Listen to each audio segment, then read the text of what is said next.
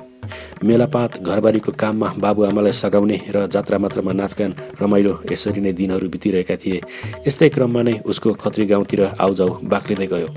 उसको बाबु सेते मगरले खत्री गाउँका मुख्य व्यक्ति खत्री बडाबाको टारी खेत अधिया गरेका थिए। त्यसैले धान पराल भत्र्याउनु बेला बडाबाको घरमा समेत काममा सघाउ गर्न जान्थे। कहिलेकाहीँ काम धेरै भएको बेला उनकै घरमा समेत बास बस्ने गर्थे। उसलाई खत्रिनी बडी आमाले साह्रै माया गर्थिन्। बडाबाका दुई छोरामध्ये जेठो चाहिँ पढ्न भनेर काठमाडौँतिर गएको थियो। कान्छो चाहिँ गाउँमै रल्लिएर बसेको थियो। जेन तेन एसएलसी पास गरेको थियो। त्यहाँभन्दा अगाडि उसले पढ्न मन गरेन। बाउआमाको त्यत्रो सम्पत्ति छँदैछ, किन पढ्न पर्यो भन्ने उसलाई लाग्थ्यो। समयसँगै जवान हुँदै गयो। गाउँका अल्लारे साथीहरूलाई साथ लिएर गाउँदेखि बेसी अनि वारी गाउँदेखि पारी गाउँ यसरी नै उसका दिनहरू कट्थे। बाबुसँग भने ऊ साह्रै डराउँथ्यो, किनभने गाउँका मुद्दा मामिला, झगडा, गाह्रो साह्रो आदि सबै मिलाउने काममा खत्री बडाबाको नै मुख्य भूमिका हुन्थ्यो। उनी निष्पक्ष रूपमा आफ्नो भनाइ राख्दथे। उनको यही शैली उक्त गाउँ साथै वरिपरिका गाउँका मानिसहरूसम्म चर्चाको विषय हुन्थ्यो। बाबुको यस्तो प्रकृति भएकाले आफूले केही गल्ती गरे भने बाबुले आफैलाई पनि बाँकी राख्दैनन् भन्ने उसलाई थाहा थियो। त्यसैले पनि उसले जानेर या नजानेर अहिलेसम्म कुनै ठुलो उटपट्याङ गर्ने हिम्मत गरेको थिएन। तैपनि बिग्रिएर हिँड्यो भनेर कहिलेकाहीँ बाबुको खप्की चाहिँ भेटेको थियो। जवानीले जब उसलाई उन्मत्त वैशालु बनाउँदै लग्यो अनि उसले अब केटीहरूप्रति चासो राख्न थाल्यो। बिहे गरिदिनु बा भनेर भन्ने हाट उसमा हुने कुरा पनि भएन। अब ऊ आफै केटी खोज्न थाल्यो। आफ्नो गाउँका केटीहरू सबै दिदी बहिनी पर्ने टाढा गाउँमा खोज्न जाउँ, एक्लै कसरी जाने दोधारमा पर्यो। नजिकको आउजाउ भएको गाउँ भनेको पारीको मगर गाउँ नै थियो। अब के गर्ने, मगरीसँग बिहे गरौँ, जात मिल्दैन। घरमा आउजाउ गर्ने साइली मगर्नी उसलाई पहिलेदेखि नै मन पर्थ्यो। एक जवान केटालाई तरुणी केटीले आकर्षित नगर्ने कुरा नै थिएन, मात्र जातको कुराले गर्दा ऊ दोधारिएको थियो। आफ्नै आमालाई काममा सघाउ गर्ने अनि आमाले पनि माया गर्ने केटीसँग बिहे गर्ने रहर कता कता पलाएर आयो उसलाई। स्कुल पढ्दा महाकवि देवकोटाको कविता पढेको थियो, मानिस ठुलो दिलले हुन्छ जातले हुँदैन। अब उसको मनले दृढ निश्चय गर्यो साइली मगर्नीसँग नै बिहे गर्ने। साइली उसको घरमा काम गर्न आएको बेला उसले कैयौँ प्रयत्न गरेर नजिक पार्न खोज्यो, तर साइली कहिले उसको नजिक पर्न चाहिन। समाजमा बसेर समाजकै रीति विरुद्ध हरकत गर्नु हुँदैन भन्ने लाग्थ्यो साइलीलाई। त्यस्तै खत्री बडाबाको परिवारसँगको सम्बन्ध पनि उसले बिगार्न चाहिन। उसको मनमा जहिले पनि बडाबा र बडी आमाप्रति अगाध श्रद्धा थियो। उनीहरूको घरको काममा सहयोग गर्न पाउँदा नै ऊ आफूलाई भाग्यशाली ठान्थे। त्यही घरमा उनीहरूको छोरासँग सम्बन्ध बनाएर बुहारी भएर भित्रने कुरा त उसले सपनामा पनि नचिताएको कुरा। यसरी नचिताएको कुरा उसको किन चासो हुन्थ्यो र? जति नजिक पार्ने कोसिस गर्दा पनि नजिक नपरेपछि एक साँझ कान्छो साइलीको बाटो ढोक्न गयो। घरमा आफ्नो कुरा भन्ने मौका नै नमिलेपछि आफ्नै घरमा काम सकाएर पारी फर्किरहेकी साइलीको बाटो ढोक्न गएको थियो। घर फर्किरहेकी साइलीको हातमा च्याप्प समाउँदै कान्छोले भन्यो, साइली, म तिमीलाई माया गर्छु, आफ्नो जीवनसाथी बनाउन चाहन्छु। कुरा सुने पनि नसुने झैँ गरेर साइली आफ्नै बाटो लागे।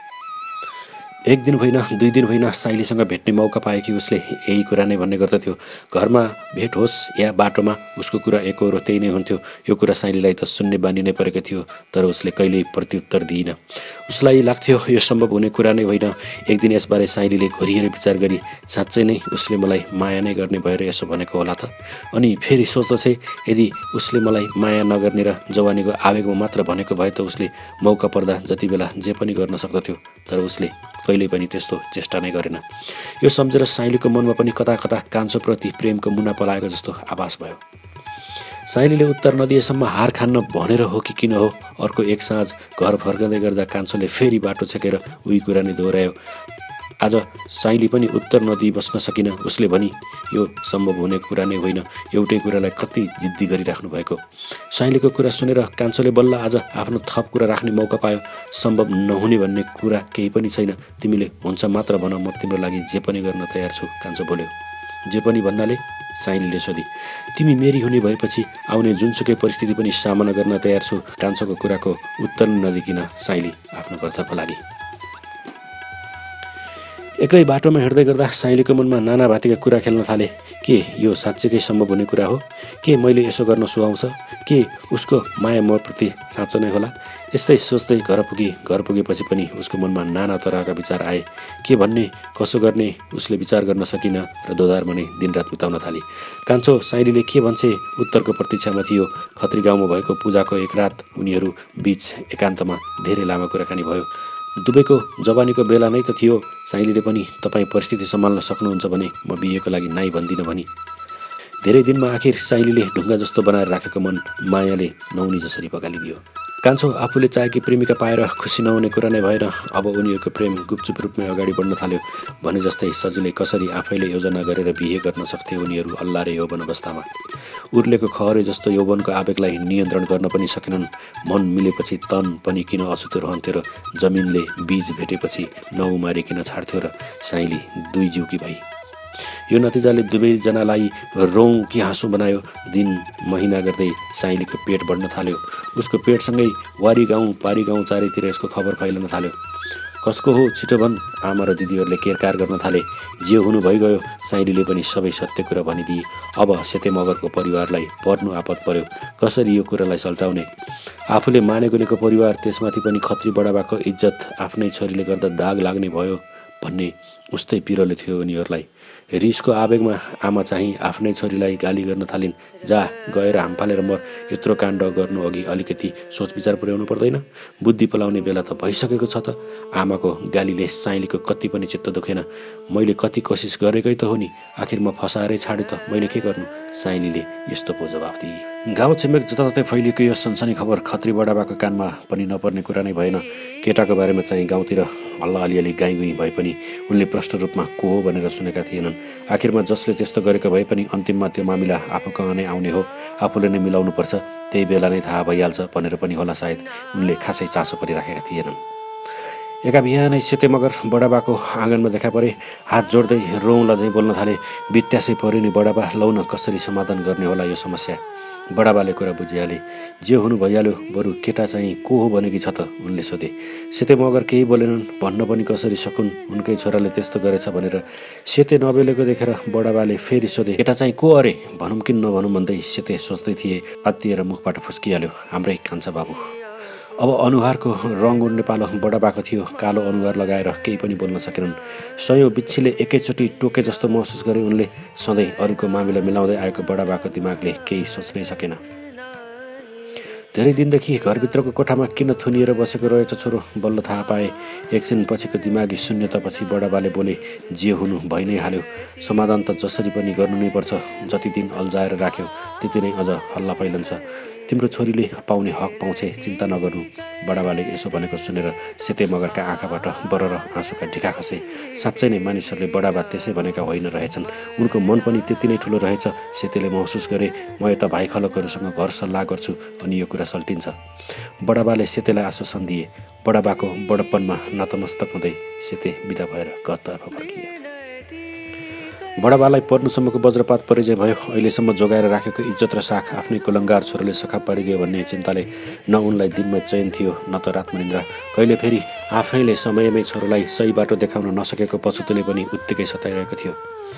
बुढेसकालमा शान्तिपूर्वक मर्न पनि नपाइने भयो भन्ने पिरोलो उत्तिकै भयो। तर के गर्नु, जस्तोसुकै समस्या परे पनि कठोर भएर निर्णय नलिए त समस्याको समाधान नै हुँदैन। अहिलेसम्म जीवनमा आर्जन गरेको अनुभव पनि यही नै थियो। एक दिनभर सोच मग्न भएर चिन्तन मनन गरिसकेपछि उनी एकपटक भाइ खलकहरूसँग पनि यो विषयमा सरसल्लाह गर्ने र निर्णय लिने निष्कर्षमा पुगे। भोलिपल्ट सबै भाइ खलकहरू जम्मा भए। जति नै पीडा भए पनि मनभित्र नै गुम्स्याएर बडाबाले सबै भाइहरूका अगाडि आफूलाई परिआएको समस्या खुलस्त नै राखे। होइन दाजु, मगर्नीलाई घरभित्रै भित्राउनु चाहिँ उचित हुँदैन। यसले पछिसम्म हाम्रा सन्तानको इज्जतमा असर पार्छ। माइला चाहिँले बोले। बरु अलिकति रकम दिएर उसकै माइतीतिरबाट नै कुरा मिलाएर अन्तै बिहे गरी पठाइदिनु मिल्दैन र? अर्को भाइ बोले। जमाना फेरिसक्यो, अब त्यस्तो गरिहाल्न पनि मिल्दैन। बरु मूल घरमा भित्र्याउन अरू दाजुभाइले नदिने हो भने एउटा सानो झुपडी बनाएर त्यसमै भित्र्याइदिनु दाजु, यही उत्तम विकल्प हुन्छ, ठुल्कान्छा बोले। अन्तिममा सबै भाइ यही कुरामा सहमत भए। घर बस्तीभन्दा अलि माथि डाँडामा रहेको बडाबाको बारीमा एउटा झुपडी बनाइयो र साइली मगर्नीलाई त्यही भित्र्याइयो अनि कान्छो पनि त्यही बस्न थाल्यो। यसरी यो घटनालाई एउटा निष्कर्ष दियो। एउटा प्रगतिशील लेखकले लेखेको क्रान्तिकारी कहानी हुँदो बडाबाले मगर्नीलाई आफ्नै मूल घरमा नै बुहारी बनाएर भित्र्याउँदा हुन्। तर यो त वास्तविकता थियो। भाइहरूको अगाडि उनको केही सिप नै नचल्ने अवस्था थियो। यदि उनले यस्तो विद्रोह गर्दा हुन् त भाइ खलकरले कुल नै फुटाउने अर्को विद्रोह गर्ने निश्चित थियो। सँगै बस्दा सुरुमा कान्छोले साइलीलाई असाध्यै माया गर्थ्यो। उनीहरूले जे चाहेका थिए आखिर त्यस्तै नै भएको थियो। श्रीमान श्रीमती भएर बस्न पाउनु नै उनीहरूको प्रेमको प्राप्ति थियो। केही समयमा नै साइलीले छोरालाई जन्म दिए। उनीहरूको जीवनमा अर्को खुसी थपियो। तर बच्चा असाधारण प्रकृतिको जन्मिएको थियो। सायद गर्भवती हुँदा ताकाको उच्च तनावले होला साइलीले स्वस्थ बच्चा जन्माउन सकिन। जे जस्तो जन्मे पनि आफ्नो सन्तानको माया सबैलाई हुन्छ नै, त्यही अनुसार नै उनीहरूले चित्त बुझायो। खाना लाउनुको समस्या थिएन। बडाबाले पुर्याइदिएकै थिए। हाँसी खुसी दिन बित्दै गयो। तर उनीहरूको खुसी धेरै समय टिक्न पाएन। जन्मेको 5 महिनामा नै उनीहरूको छोरो बित्यो। बडाबा पनि आफ्नो इज्जत र साख गिरेको महसुस गरेर अलि हताश र निराश भएका जस्ता देखिन्थे। उनले यस्तो महसुस गर्नुमा उनका भाइ खलकरले गर्न थालेको व्यवहार पनि एक थियो। पहिला उनीप्रति जसरी भाइ खलकरले सम्मान गर्दथे त्यो फिटिक्कै गर्न छाडेका थिए। औपचारिकताको लागि अगाडि परेको बेला ठिक्क पार्थे भने अरू बेला वास्तव पनि गर्न छाडेका थिए। जिन्दगी आखिर जसको जसरी पनि चल्छ भने चाहिँ सबैको जिन्दगी आफ्नै गति र लयमा चलि नै रहेको थिए। तर बडाबाको मनमा भने सधैँ आफ्नो साख गिरेको पीडाले सताइ नै रह्यो। गाउँ समाजमा पहिलेको जस्तो धक फुकाएर हिँड्न र बोल्न पनि छाडे। हुन पनि त्यत्रो वर्षसम्म एक प्रकारको इज्जत कमाएर बसेको बडाबालाई यही एउटा समाजले हेर्ने दृष्टिकोणले पीडा र चिन्ता हुनु स्वाभाविक नै पनि होला। चिन्ताले चिताको बाटोमा लैजान्छ भने चाहिँ आखिर उनलाई चितामा लगेर नै छाड्यो। छोराले साइली भित्र्याएको 1.5 वर्षमा नै बडाबाले यो संसार छाडे। बाबुको मृत्युपछि पश्चातापको जलन बोक्ने पालो अब कान्छोको थियो। आफ्नै कारणले गर्दा नै अकालमा बाबुको मृत्यु भएको दोष आफैलाई दिन थाल्यो कान्छोले। उसको मनस्थितिले राम्रोसँग काम गर्न सकेन। उसको दिमागमा अब के कुरा खेल्न थाल्यो भने यो सबैको कारक तत्त्व मगर्नीसँग बिहे गर्नु थियो। अब यो चिन्ता र तनावको समाधान के हुन सक्छ भनी सोच्न थाल्यो। गरिसकेको गल्तीलाई कसरी सच्याउने होला, समाजको हेपाई र बाउखलकको व्यङ्ग्यलाई कसरी परास्त गर्ने होला, उसले विचार गर्यो। यो सबैबाट मुक्ति पाउनको लागि एउटै उपाय छ, त्यो हो आफ्नै जातकी केटीसँग विवाह गर्ने। एउटा गल्तीलाई ढाकछोप गर्न ऊ अर्को गल्ती गर्न गइरहेको थियो। उसले गाउँमा अर्को विवाह गर्ने माहौल थिएन। पछि काठमाडौँमा दाजुभाइको ठाउँमा गएर आफ्नै जातकी केटी बिहे गर्यो रे भनेको मात्र सुने गाउँलेहरूले, किनकि ऊ त्यसपछि कहिले गाउँ फर्किएन। पछि दाजुभाइले आमालाई पनि काठमाडौँ नै बोलाए र स्थायी रूपमा उतै बस्न थाले। सुखद भविष्यको सपना देखेर कान्छोसँग बिहे गरेर आएकी साइली मगर्नीको दशा त्यही दिनबाट सुरु भएको हो जब उसको श्रीमान भनिने कान्छोले उसलाई छाडेर गल्ती सच्याउने बहानामा सहर गई उतै घरजम गरी बस्यो। जवानीबाटै पीडाको भारी बोकेर बाँच्नु पर्यो उसलाई। माइतीले पनि खासै चासो गरेनन् उसको। कहिलेकाहीँ आफूलाई माया गर्ने सासु आमाकोमा गएर पीडा भुलाउने कोसिस गर्थे। अब त्यो पनि बाँकी रहेन। खत्री गाउँमा एक्लो जीवन उनीहरूको घृणाको पात्र भएर बाँच्नु पर्यो। उसको यो एक्लोपनामा खत्री गाउँका कसैले साथ र सहयोग त परको कुरा उसलाई राम्रो नजरले पनि हेरेनन्। उसले गर्दा नै खत्रीहरूको वंशमा दाग लाग्यो भनेर रिस र तिरस्कार मात्र गर्न थाले। आखिर जे जस्तो भए पनि जिन्दगी त जिउनै पर्ने रहेछ। साइली आफू भित्रिएको झोपडीलाई नै आफ्नो संसार ठानेर एक्लै सतीसाल झैँ अडिग रहेर जीवन बिताउन थाली। मगर्नी भए पनि उसले आफ्नो इज्जतको जहिले पनि ख्याल राखी। बडाबाकी बुहारीको रूपमा आफूले आफैलाई सधैँ सही ठाउँमा नै राखी। एकचोटि जसलाई जवन सुम्पी उसको भन्दा अरू कसैको हुन सक्दिन भनेर सती सावित्री बनेर बसी। साँझ चोखो नितो गरेर स्वर्गीय छोराको माया, ससुराको सम्मान र उनीहरूको आत्माको चिरशान्तिको लागि दियो बाल्ने र चोखो पानी राख्ने नित्य कर्म गर्न थाली। श्रीमान फर्किने आशाको दियो पनि थियो कि कुन्नी उसको झुपडीमा बोलेको साइलीले नै जानोस्, तर उसको श्रीमान उसलाई भेट्न कहिल्यै आएन। एक्लासको झुपडी, एक्ली जवान स्त्री, त्यो पनि बेसहारा। कति कठिन थियो उसलाई जीवन कटाउन। गाउँका जवानदेखि अधवैसे पुरुषहरू गिद्धे नजरले हेर्ने गर्दथे, तर उसले प्रवाह गरिन। आफ्नो सुरमा दिनहरू काट्न थाली। 2-4वटा बाख्रा पालेर गुजारा चलाउन थाली। एक दिन बाख्रा चराउन जाँदा घटेको घटनाले भने उसलाई कहिलेकाहीँ झस्काउँछ। त्यो बेला सूर्य झाँक्री बनिसकेको थिएन, जवान केटो नै थियो। ऊ पनि बाख्रा चराउन नै हिँड्थ्यो। कहिलेकाहीँ साइलीले बाख्रा चराउन लगेको ठाउँतिर पनि लैजान्थ्यो। उसको नजर साइलीप्रति ठिक थिएन। एक दिन जङ्गलमा एकान्तको मौका छपेर सूर्यले साइलीतिर बाघले चाहिँ झम्टिएर जबरजस्ती उसको इज्जतमाथि खेल्ने कोसिस गर्यो। साइलीलाई यो कुरो असह्य भयो। गालामा एक झापड लगाएर उसको अनुहारभरि थुकेर बाख्रा फर्काएर घर आई। त्यो दिनदेखि साइलीले न त कहिले सूर्यको मिखरी न त सूर्य उसको नजिक आउने आँट गर्यो। बदलाको ज्वालामा जलेर बसिरह्यो। पछि ऊ कसरी झाँक्री भएर निस्कियो कसैलाई थाहा थिएन, तर गाउँले सबैले झाँक्री नै माने। महिना वर्ष अनि दशकहरू बिते। नदीमा कति पानी बगे, प्रकृतिले कति रङ्ग फेरिन्, लेखाजोखा कसैले राखेनन्। बिरुवाहरू रुख बनेर छिप्पिए। आफूभन्दा अगाडिका पुस्ताहरू अस्त हुँदै गए। जवानी ओइलिएर सुकेको पात चाहिँ भयो, तर कान्छो कहिल्यै साइलीलाई भेट्न आएन। खै कस्तो कठोर मन हुँदो हो उसको। आफूले प्रेम गरेर भित्र्याएकी श्रीमतीको कहिल्यै वास्ता गरेन। खाई या खाइन, मरी या बाँची कहिल्यै चासो दिएन। यतिसम्म पनि निष्ठुर हुँदो रहेछ मान्छेको मन। यस्तै सोच्थे साइली कहिलेकाहीँ। एक्लो जिन्दगी बाख्रा पालेर नै गुजारा गरिरही, तर इज्जतमा दाग लाने काम उसले कहिल्यै गरिन। लालीमय अनुहार चाउरिए, कपाल सेताम्य भए, तर पनि ऊ खै के को आशामा बाँचिरहेकी थिए। उमेरले 60 कोटेको टेक्नै लागेको थियो। नजरिया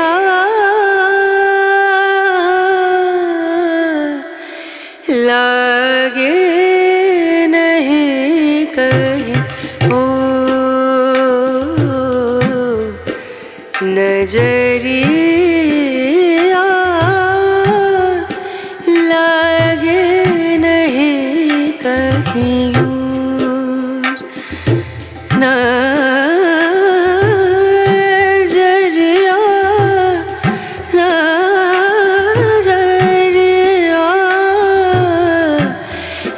लागे नहीं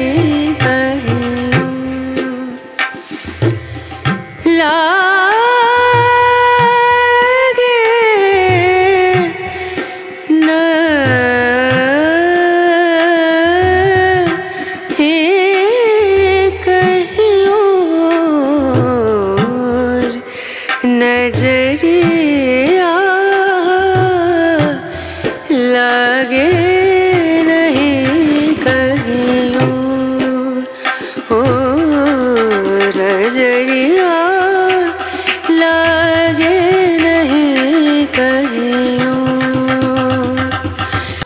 घटना घटेको भोलिपल्ट साइलीका भाइहरू थाहा पाएर पारी गाउँबाट आए। मुर्दासरी आँगनमा लडिरहेकी दिदीको बाँधिएका हातखुट्टाको डोरी खोलेर उठाए। धन्न जिउँदै रहेछ साइली। बोलचाल गर्न सक्ने अवस्थामा थिइन। मध्यरातमा घटना घटाउने खत्री गाउँका सबै तै चुप मै चुप थिए। घटनाको साक्षी बसिदिने कोही पनि भेटिएनन्। न त साइलीले नै घटनाको बेली विस्तार लगाउन सक्थे। सोझा मगरहरू के गर्ने, कसलाई कसरी उजुरी गर्ने असमञ्जसमा परे। गाउँको अध्यक्ष कहाँ आफ्नो कुरा लिएर गए। अध्यक्षले भने, गाउँमा घटेको घटना गाउँमा नै मिलाउनुपर्छ, यही मिलापत्र गरौँ। सोही अनुसार झाँक्री र घटनामा संलग्न सबैले निश्चित रकम साइलीलाई तिर्नुपर्ने गरी सहमति र मिलापत्र गरियो। झाँक्रीको तन्त्रमन्त्रले कुनै काम नगरेपछि साह्रै नै अन्तिम अवस्थामा विमललाई डोकोमा बोकेर मानिसहरूले एक दिन लगाएर अस्पताल पुर्याए। डाक्टरले बिरामी बोकेर ल्याउने गाउँलेहरूलाई नराम्रोसँग फकारे। बिरामी अन्तिम अवस्थामा पुगिसकेको रहेछ। यस्तो अवस्था हुँदासम्म के हेरेर बसेको, समयमा किन नल्याएको? गाउँलेहरूले बल्ल गल्ती महसुस गरे। अन्तिम अवस्थामा नै भए पनि धन्न डाक्टर भेट्न लेखेको रहेछ र बाँच्यो केटो।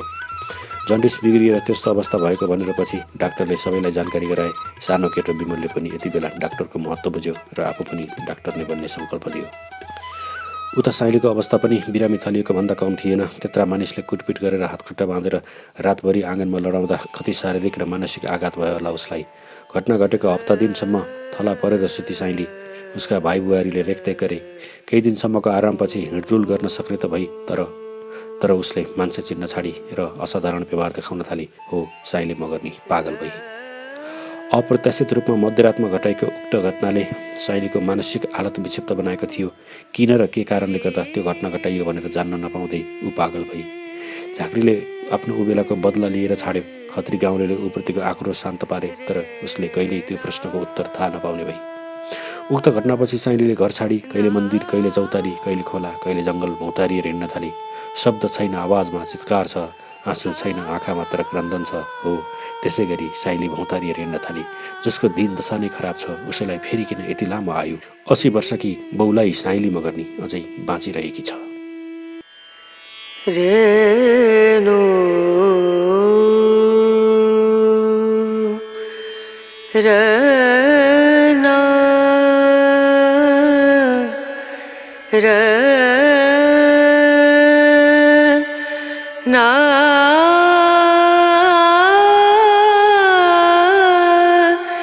ना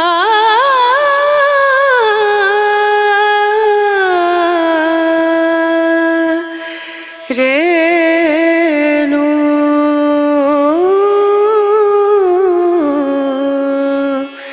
रे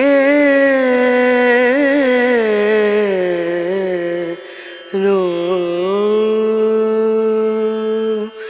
dim dum da na da dim da na na dim dum da na da dim da na dim dum da na dim dum da na da dim da na o da ni da na di da na na o da ni da na di da na na da na da di na da dim dum da na da dim da na dim dum da na da dim da na dim dum da na da na dim da na da dim da na na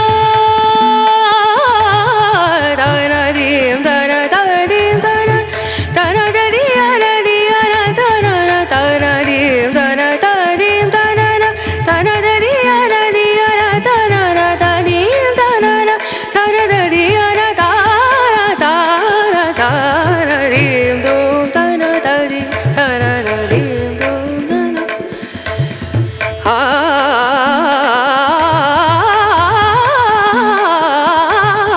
dim dum da na da dim da na dim